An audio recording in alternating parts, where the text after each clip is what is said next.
Hello guys, welcome back to this channel. In this today's tutorial, I'm going to show you how you can get above head eyeglasses on Dress to Impress. Okay, let's get into it guys. Here I have joined Dress to Impress, and first of all, I'm going to go to the eyeglasses area. You just need to follow where I go here. I'm going to pick the eyeglasses here. Okay, and then make sure you pick this eyeglasses.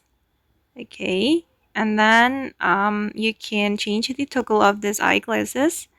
You just need to click on this icon and then select the eyeglasses, and then you can click on this icon to change the toggle, and you can choose above head to make it above head like this.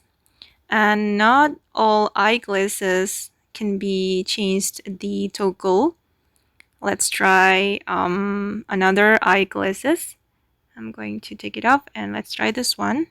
As you can see that there is no toggle for this eyeglasses. I'm gonna try this one as well. Okay, we have toggle here, and I'm going to choose on head. Let's try it. Okay, we can make it above head as well. Okay. Okay guys, and that's all the way to get above head eyeglasses on Dress to Impress. I hope this tutorial will be useful for you. Thank you so much for watching, and bye.